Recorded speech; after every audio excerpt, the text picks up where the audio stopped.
और उधर अखिलेश यादव ने बुंदेलखंड एक्सप्रेसवे पर फिर सवाल उठाया है। अखिलेश ने ट्वीट करके सरकार को घेरा है। बुंदेलखंड एक्सप्रेसवे पर दरार ही दरार है, अखिलेश यादव का ये कहना है। तो देखिए, गड्ढे वाला विवाद तो सामने आया ही था मॉनसून सीजन में, उसके बाद फिर से अखिलेश ने ट्वीट करके घेर दिया है बुंदेलखंड एक्सप्रेसवे की तस्वीरों को, जहां पर वो कहते नजर आ रहे हैं कि बुंदेलखंड एक्सप्रेसवे पर दरार ही दरार है। यानी कुल मिलाकर के बुंदेलखंड की गुणवत्ता पर सवाल उठाते दोबारा नजर आ रहे हैं अखिलेश यादव। इससे पहले भी जब गड्ढे वाली तस्वीर आई थी तो उन्होंने ट्वीट किया था, उसके बारे में सवाल उठाए थे, और अब दरार ही दरार है ऐसे कैप्शन के साथ एक तस्वीर ट्वीट की है, वो भी हम आपको दिखा रहे हैं। यानी कुल मिलाकर के बुंदेलखंड एक्सप्रेसवे पर फिर से सवालिया निशान अखिलेश यादव ने इसकी गुणवत्ता पर उठाए हैं।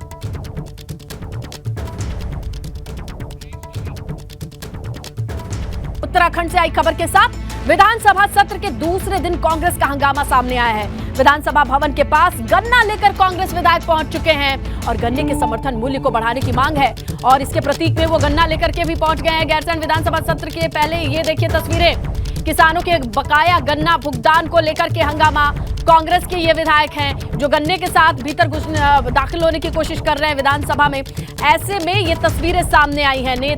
प्रदर्शन में नेता प्रतिपक्ष यशपाल आर्य के साथ प्रीतम सिंह की अगुवाई में ये तमाम विधायक शामिल हैं। मांग ये है कि किसानों का भुगतान जल्द से जल्द हो, बकाया भुगतान और समर्थन मूल्य बढ़ाने की ये मांग है। इसी के तहत ये तस्वीरें आई हैं। आपको बताएं, बजट सत्र चल रहा है गैरसैंण में। इसी बीच आज दूसरे दिन की शुरुआत कुछ इस तस्वीर के साथ हुई है। हाथ में गन्ना लिए ये तमाम कांग्रेस के विधायक हैं। नेता प्रतिपक्ष यशपाल आर्य, प्रीतम सिंह की अगुवाई में ये तमाम विधायक धरने में शामिल हुए। सदन शुरू होने से पहले ही ये सदन के बाहर की ये तस्वीरें हैं। आइए अभी मौजूदा हालात क्या हैं ये जानने के लिए रुक करेंगे हमारे सहयोगी पंकज राणा का। पंकज, बताएं अभी क्या कंडीशन है? देखिए नेता, सदन की कार्रवाई अभी शुरू हो गई है। सभी जो विधायक है कांग्रेस के वो सदन के भीतर जा चुके हैं, लेकिन सदन के भीतर भी वो हंगामा कर रहे हैं। आज उनका मुद्दा है गन्ना किसानों के समर्थन मूल्य को बढ़ाने का, इसके साथ साथ ही जो भुगतान बकाया बचा हुआ है उसके भुगतान कराने को लेकर। ये पहली रणनीति है कांग्रेस की, क्योंकि जो कांग्रेस के हरिद्वार के विधायक हैं, चाहे अनुपमा रावत की बात की जाए, फुरकान अहमद की बात की जाए, इसके अलावा अन्य विधायकों की बात की जाए, वो तराई का क्षेत्र होता है, वहां पर गन्ना उत्पादन सबसे ज्यादा होता है। तो वहीं के विधायक हाथ में गन्ना लेकर आए थे। हालांकि उनका समर्थन दूसरे तमाम विधायकों ने भी किया है। तो जो सदन के बाहर जो मुख्य गेट है विधानसभा का, वहीं पर वो धरने पर बैठ गए और सभी के हाथ में गन्ने थे। हालांकि अब जो कांग्रेस के विधायक हैं वो सदन के भीतर चले गए हैं। सदन की कार्रवाई शुरू हो गई है। विधानसभा अध्यक्ष ने जो राज्यपाल के अभिभाषण पर एक धन्यवाद प्रस्ताव देना है उस पर धन्यवाद प्रस्ताव शुरू कर दिया है। लेकिन सदन के अंदर भी विपक्ष लगातार इस बात की मांग उठा रहा है कि पहले सरकार जो किसानों का गन्ना भुगतान है उसका समर्थन मूल्य को बढ़ाए, क्योंकि पहले भी सरकार ने समर्थन मूल्य नहीं बढ़ाया था। इस बार भी समर्थन मूल्य में कोई बढ़ोतरी नहीं की गई है। तो ये पहली रणनीति है। लेकिन सदन के भीतर भी इसमें आज कांग्रेस का आक्रामक रूप नजर आएगा। आज कानून व्यवस्था और युवाओं पर लाठीचार्ज के मुद्दे को सदन नियम 310 के तहत उठाने की मांग करेगा। और अब देखना होगा कि क्योंकि अब सदन की कार्रवाई शुरू हुई है, अब किस तरह का रुख सदन के भीतर विपक्ष का रहता है। फिलहाल जो बाहर का माहौल है वो शांत हो गया है। अंदर कांग्रेस के विधायक लगातार अभी भी इसी मांग पर अड़े हुए हैं। बिल्कुल पंकज, शुक्रिया। अभी देखना है कि कार्यवाही के दौरान किस तरीके की अपडेट आती है। फिलहाल ये सदन के बाहर की तस्वीरें और हमारे सहयोगी पंकज बता रहे हैं कि कार्यवाही में भी हंगामे के आसार बने हुए हैं। शुक्रिया। आगे बढ़ेंगे, बात करेंगे। योगी सरकार नवरात्रि में दुर्गा सप्तशती का पाठ कराने वाली है। रामनवमी पर अखंड रामायण का पाठ कराने वाली है। सांस्कृतिक कार्यक्रमों का भी आयोजन होगा, ये खबर आ रही है। कार्यक्रम में महिला और लड़कियों के शामिल होने की खबर है। सभी मंडलायुक्त जिलाधिकारी को यह निर्देश दे दिया गया है कि दुर्गा सप्तशती और रामायण का, अखंड रामायण का पाठ कराया जाए, बड़े अनुष्ठान कराए जाए, बड़े आयोजन कराए जाए और इसमें बड़े पैमाने पर लोगों को शामिल किया जाए, जोड़ा जाए। महिलाओं को, बालिकाओं को जोड़ करके देखा जाएगा। रामनवमी पर अखंड रामायण का पाठ हो, दुर्गा सप्तशती का पाठ हो, ये सुनिश्चित किया जाए। ये जिम्मेदारी भी बांट दी गई है। आपको बताएं, मंडल आयुक्तों के कंधे पर, जिलाधिकारियों के कंधे पर ये जिम्मेदारी दी गई है। रामनवमी के मौके पर वो सुनिश्चित करें कि सारी व्यवस्थाएं दुरुस्त हों, एक मंच हो, एक जगह हो जहां से दुर्गा सप्तशती का पाठ हो सके, इसके साथ अखंड रामायण कराया जा सके। ये फैसला लिया है मुख्यमंत्री योगी आदित्यनाथ। सांस्कृतिक कार्यक्रमों का भी आयोजन हो जिसमें शक्ति के स्वरूप का आह्वान और मंचन और भजन कार्यक्रम, ये तमाम चीजें शामिल हो सके।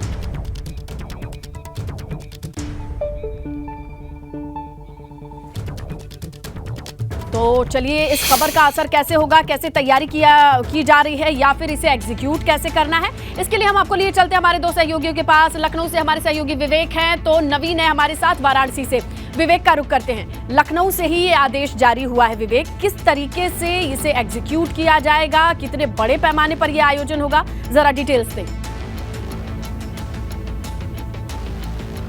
बिल्कुल स्नेहलता, और जिन्होंने आदेश जारी किया है प्रमुख सचिव पर्यटन मुकेश मेश्राम जी, वो यहाँ बैठे हुए हैं। सीधे उन्हीं से बात कराते हैं। सर, योगी सरकार का जो एक नई व्यवस्था की है कि मंदिरों में अब जो नवरात्र हैं उसमें तमाम चीज़ें होंगी, देवी का पाठ होगा, बहुत सारी चीज़ें होंगी, तो कैसे इसको करेंगे, क्या है इसकी पूरी कार्य योजना? प्रदेश में मिशन शक्ति अभियान लगातार पिछले कई वर्षों से चल रहा है। मिशन शक्ति के अंतर्गत हम ये मानते हैं कि जो महिला शक्ति है, जिसे हमने सांस्कृतिक तौर पर आराध्य के रूप में बहुत प्राचीनतम समय से ही सम्मानित किया है, आदर किया है, उसके प्रमाण आपको मोहनजोदड़ो हड़प्पा में मिलते हैं मातृ देवी की पूजा के तौर पर। वैसे भी प्रत्येक गांव में जितने हिस्टोरियंस हैं, चाहे आर.एस. शर्मा हो, चाहे डी.डी. कौशाम्बी हो, उन्होंने यह लिखा है कि प्रत्येक गांव में एक ग्राम्य देवता और एक ग्राम्य देवी हमारे सांस्कृतिक तत्व के रूप में हमेशा रहे हैं, जिसे लोगों ने पूजा। मातृशक्ति को, प्रकृति को, धरती को, नदियों को इसलिए हमने पूजा क्योंकि उनके प्रति हमारा सम्मान रहा हमेशा से। ये न केवल उत्पादकता बल्कि जीवन की अनवरतता, सातत्य और साथ ही साथ इस पूरे के पूरे मानवीय सृजन के परिचायक रहे हैं। इस दृष्टि से हमने ये कहा है कि जो महिला सशक्तिकरण या जो नारियों के प्रति सम्मान प्लस जो हमारा पूरा भाव है, उस मूल्य को हम समाज में प्रतिष्ठापित करें। और इसके लिए ज़रूरी है कि दो चीज़ें, एक तो रामायण है, वाल्मीकि कृत रामायण, जिसमें मानवीय मूल्यों को बहुत अच्छी तरीके से परिभाषित किया गया है विभिन्न उदाहरणों के माध्यम से, इसका प्रस्तुतिकरण हो। दूसरा, जो श्रद्धा हम मातृ शक्ति के प्रति, हम शक्ति कहते हैं, शक्ति यानी सुप्रीम पावर, जिससे पूरी की पूरी ये चलती है, तो उसके प्रति हमारी क्या भावना है, इसका प्रकटीकरण सांस्कृतिक माध्यम से, क्योंकि संस्कृति का अंग है। तो जो हमारे कलाकार हैं, लोक कलाकार, एक तो उनको आजीविका का साधन मिल जाएगा, और दूसरा प्रत्येक चाहे भजन हो, लोकगीत हो, उसमें आल्हा गायन भी माँ भवानी से चालू होता है, या और बहुत सारी चीज़ें हैं जिसमें हम लोग मातृसत्ता को एक प्रकार से अपने आराध्य का शीर्षक बनाते हैं। तो इस दृष्टि से इसका सांस्कृतिक संरक्षण कैसे होगा देवी मंदिरों का, शक्ति किस तरह से? ये है जहाँ पे बहुत ज़्यादा संख्या में लोग जाते हैं, क्योंकि हम अलग से अगर कोई ऐसा आयोजन करेंगे तो हमें फिर बहुत ज़्यादा है ना व्यय साध्य हो जाता है। संस्कृति विभाग के जितनी अपने संसाधन है उसके अंतर्गत यहाँ 9 दिनों में लोग आना ही है, आवाजाही लगी रहनी है, भीड़ आनी ही आनी है। तो उस भीड़ के लिए ये एक अच्छा हमारा भी प्लेटफॉर्म हमने मंच का जिक्र किया जा रहा है, वो भीड़ जहां जुटने वाली है वो जगह मंदिर होगी, धार्मिक अनुष्ठान वहीं से तय होगा। इसीलिए अब हम सीधा रुख करते हैं काशी का, वाराणसी का। हमारे सहयोगी नवीन पांडे बने हुए हैं, उन्हीं से जानेंगे। नवीन, ये बताइए, जिस तरीके से ये फैसला आया है, इस फैसले को लेकर के लोगों का क्या सोचना है, खासकर काशी वासी क्या सोचेंगे जब इस बड़े अनुष्ठान का आयोजन होगा?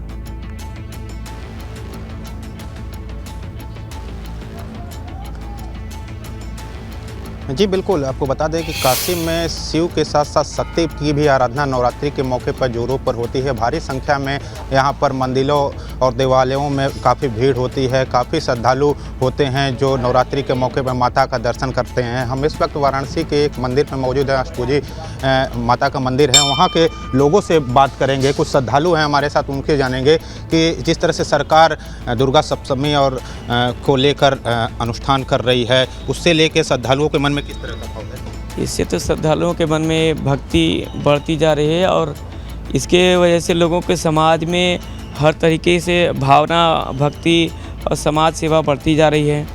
और ये बहुत अच्छी बात है इसमें कि महिलाएं और बच्चे और घर के जितने सारे सदस्य हैं अब भक्ति को अपना ध्यान समझ के अपना उसमें लग रहे हैं। और एक साथ लोग जुड़ रहे हैं। किस तरह से सरकार जिस तरह से अनुदान दे रही है नवरात्रि के मौके पर, क्योंकि काशी में शक्ति की पूजा बड़ी जोरों शुरू से होती है, 9 देवियों की पूजा होती है, लोग 9 दिन तक पूजा पाठ करते हैं, अनुष्ठान करते हैं, उसमें सरकार द्वारा अगर अनुदान दिया जाए और लगातार सांस्कृतिक कार्यक्रम कराएंगे तो श्रद्धालुओं के मन में किस तरह के भाव आते हैं? देखिए, हर बार जो मंदिर प्रशासन अपने स्तर पे तो कराता ही है, लेकिन अगर सरकार अनुदान दे देगी तो जो आर्थिक सहायता मिल जाएगी मंदिरों को। साथ ही साथ अगर रामायण होता है तो जो वातावरण है वो भी शुद्ध होता है और पूरा माहौल भक्तिमय हो जाता है। तो ये बहुत ही अच्छी योजना है सरकार की। तो किस तरह की भीड़ देखने को मिलती है नवरात्रि में? अगर इस तरह से कार्यक्रम अगर होते हैं नवरात्रि के मौके पर तो श्रद्धालु के मन में किस तरह से भाव आते हैं? आप पुजारी हैं मंदिर के, तो किस तरह से नवरात्रि में श्रद्धालुओं की संख्या में बढ़ोतरी होती है और श्रद्धालुओं को अगर इस तरह का फैसला सरकार देती है तो क्या भाव रहेंगे? बहुत अच्छा भाव है, खूब प्रेम से सब लोग आते हैं माँ की श्रद्धा में, बहुत बढ़िया है। यहाँ पे हर साल लगातार भीड़ बढ़ती ही जा रही है। यहाँ पे माँ शक्ति माँ अष्टपदी माता है शिवपुर में, यहाँ पे बहुत बहुत दूर दूर से लोग आते हैं। यहाँ पे नवमी के दिन तो यहाँ लाखों कई लाख भीड़ हो जाती है, जहाँ प्रशासन भी इसका सहयोग करता है। यहाँ पे अपने पुलिस प्रशासन का केंद्र और किस तरीके से इस मौके पर तमाम जनमानस के बीच एक बड़ा संदेश जाएगा कि सरकार जनमानस यानी जिसे कहते हैं भावनाओं का ध्यान रखने के लिए ये बड़ा आयोजन कराया जाएगा। ये तस्वीरें देखना दिलचस्प होगा। शुक्रिया विवेक, शुक्रिया नवीन तमाम जानकारी के लिए। तो देखिए, ये बड़ा फैसला सरकार मिशन 80 की, इसके लिए भाजपा ने तैयार की है नई रणनीति। महिला मोर्चा चलाएगा सेल्फी विद लाभार्थी अभियान। बड़ी खबर, प्रदेश में महिला लाभार्थियों की जानकारी जुटाई जाएगी। 1 करोड़ लाभार्थी महिलाओं के साथ सेल्फी लेने की योजना है, यानी कुल मिलाकर के एक डेटाबेस तैयार होगा। जितनी महिला लाभार्थी हैं उनके साथ सेल्फी ली जाएगी, उन्हें एक्नॉलेज किया जाएगा, उन्हें पहचाना जाएगा, उन्हें पहचान दी जाएगी कि आपने अगर ये लाभ लिया है, आप लाभार्थी बनी हैं सरकार के कार्यकाल में योजनाओं की, तो उसका सबूत आपके पास है। तो इसी के तहत एक बड़ा अभियान बीजेपी की ओर से मिशन 80 के तहत चलाया जाना है। महिला मोर्चा ये काम करेगी। महिला लाभार्थियों को ढूंढना है, टारगेट फिक्स है, उन तक पहुंचना है, सेल्फी लेना है, रजिस्टर करना है और उन्हें इस वक्त जरूर याद दिलाना है कि सरकार ने आपके बारे में सोचा है, आपके बारे में योजना बनाई और ये योजना देखिए आपके घर तक आई है और हम खुद कार्यकर्ता चल करके आपके घर तक आए हैं आपके साथ एक मुस्कुराती हुई सेल्फी लेने के लिए। 1 करोड़ सेल्फी लेने का टारगेट है। महिला कार्यकर्ता जाएंगी और ये सेल्फी जुटाएंगी। महिला मोर्चा के कंधे पर यह जिम्मेदारी दी गई है, महिला शक्ति को याद दिलाने के लिए कि मिशन 80 में वो हिस्सा बने और क्यों वोट करे। ये तमाम चीजें इस मिशन से जुड़ी हुई हैं। इसके लिए टारगेट फिक्स हो चुका है, 1 करोड़ लाभार्थी महिलाओं को जोड़ना है। देखिए, फिरोजाबाद में आगरा लखनऊ एक्सप्रेसवे पर हादसे की खबर है। एम्बुलेंस और कार की जोरदार टक्कर हुई है। हादसे में 4 लोगों की मौत की खबर है, घायलों का इलाज जारी है, कई लोग घायल हुए हैं। फिरोजाबाद में आगरा लखनऊ एक्सप्रेसवे पर एक्सीडेंट, एम्बुलेंस और कार की जोरदार टक्कर हो गई। हादसे में 4 लोगों की मौके पर मौत। जो लोग घायल हैं उनको अस्पताल भर्ती कराया गया है, जहां उनका इलाज जारी है। आगरा लखनऊ एक्सप्रेसवे पर जोरदार टक्कर एम्बुलेंस और कार की हुई है। ज्यादा जानकारी के लिए रुक करेंगे हमारे सहयोगी कृष्णा पोरवाल, इस वक्त फोन लाइन पर मौजूद हैं। कृष्णा, एम्बुलेंस से ये टक्कर हुई है, कैसे हुई ये टक्कर और जो घायल हैं उनकी स्थिति क्या है? इसलिए तो मैं बता दूं, ये थाना नसीरपुर क्षेत्र के आगरा लखनऊ एक्सप्रेस से खंबा नंबर 48 है, वहाँ की ये घटना है। इको गाड़ी से एम्बुलेंस टकराई है। इको गाड़ी में जो लोग सवार थे वो शादी समारोह से वापस आ रहे थे अम्बेडकर नगर से, जो कि अपने गांव वापस जा रहे। टक्कर इतनी तेज थी कि मौके पर ही 3 लोगों की मौत हो गई है, जिनके सब पोस्टमार्टम के लिए फिरोजाबाद के मेडिकल कॉलेज में आ चुके हैं। 5 लोग इसमें गंभीर घायल हैं, जिनका इलाज शुक्राबाद के जिला चिकित्सालय में चल रहा है और जो गंभीर घायल है उनको मेडिकल कॉलेज फिरोजाबाद ही भेजा जा रहा है। जी स्नेहलता। कृष्णा, ओवर स्पीड थी, ये टक्कर कैसे हुई? ये अभी बताने में जो एक सब आया है वो शायद एम्बुलेंस वाले का है, क्योंकि वो अज्ञात है, उसकी शिनाख्त नहीं हुई है और जो घायल है उनका ये कहना है कि एम्बुलेंस वाला गाड़ी तेज चला रहा था। जी बिल्कुल कृष्णा, शुक्रिया तमाम जानकारी के लिए। तो इस हादसे में दुखद 4 लोगों की मौत और 5 लोग घायल बताए जा रहे हैं, वो गंभीर रूप से घायल हैं, जिनका इलाज जारी है। निकाय चुनाव की तैयारियों के लिए सांसदों को सक्रिय करेगी बसपा। बसपा प्रमुख मायावती सांसदों को जल्द ही जिम्मेदारी सौंप सकती है। दिल्ली में बसपा के सांसदों की बैठक है। मायावती के भतीजे आकाश आनंद की शादी के बाद यह बैठक हो सकती है। बसपा 10 सांसदों को सक्रिय करेगी, ये भी खबर मिल रही है। तो बसपा की तैयारी भी बहुत जल्द पत्ते खुलेंगे, रणनीति साफ हो जाएगी कि किस तरीके से सक्रियता बढ़ने वाली है। निकाय चुनाव में सांसदों को सक्रिय करने की तैयारी बताई जा रही है। मायावती सांसदों को जल्द ही जिम्मेदारी सौंप सकती हैं। खबर ये मिल रही है कि आकाश आनंद की शादी के बाद, भतीजे की शादी के बाद ये बैठक होगी और क्लियर कट ये जिम्मेदारी बांट दी जाएगी सांसदों को कि किस तरीके से उन्हें निकाय चुनाव की घेरेबंदी करनी है, अपने क्षेत्र में जाना है, लोगों को याद दिलाना है और नगर की सरकार बनाने के लिए कैसे उन्हें अपने पाले में ले आना है। और उधर लखनऊ में अवैध निर्माण करने पर फंसे अफसर और इंजीनियर, खबर मिल रही है दोषी 59 अफसर और इंजीनियर पर कार्रवाई की तलवार लटक रही है। विधानसभा की लेख समिति अब कार्रवाई करने वाली है। साल 2009 से 2022 के बीच अवैध निर्माणों का लेखा जोखा जुटाया जाएगा। विधानसभा की लोक लेखा समिति कार्रवाई करने की तैयारी में है। दोषी 59 अफसर हैं, इंजीनियर हैं, जिन पर कार्रवाई की तलवार लटक रही है। माना जा रहा है कि जिस तरीके से काम किया गया है, काम में गड़बड़ी हुई है। 2009 से 22 तक के बीच जो अवैध निर्माण हुए हैं, इस पर शिकंजा कसा जाएगा। तो बुलडोजर कार्रवाई तो चल रही है, लेकिन बुलडोजर कार्रवाई की नौबत क्यों आई, इससे पता लगाया जाएगा।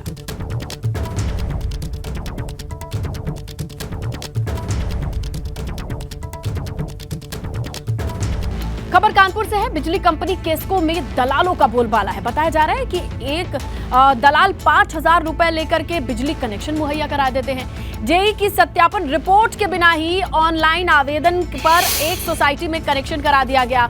6 महीने पहले सितंबर 2022 को दिए गए कनेक्शन का एक वीडियो वायरल हो रहा है, जिसके बाद चकेरी थाने में मामले से जुड़ी तहरीर दी गई है। पुलिस केस दर्ज करके जल्द ही कार्रवाई की बात कर रही है। महीना 2 महीने में इतना अपना जाए, हमको लग रहा है इतना बजाएंगे जो है। जैसी इनकी ये बदसलूकी गुंडई है ना इनकी जो है, जो बताते हैं कि लाइट मेरी है। बताओ मतलब सीधे कहते हैं, मतलब बिजली विभाग इतना बड़ा विभाग है, पावर कॉर्पोरेशन है, सेंट्रल गवर्नमेंट से लगा के यहाँ तक का कह रहा है ये लाइट मेरी है। तो कहना ही नहीं चाहिए जो है। योगदान की एक बात अलग होती है कि योगदान किया, उसका एक तरीका अलग होता है। चलो हाँ है ना।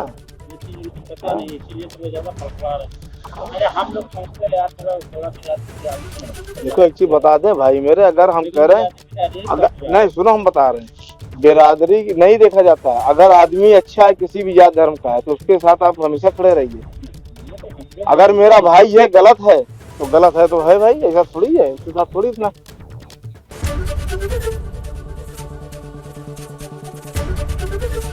एबीपी गंगा, खबर आपकी, जुबान आपकी।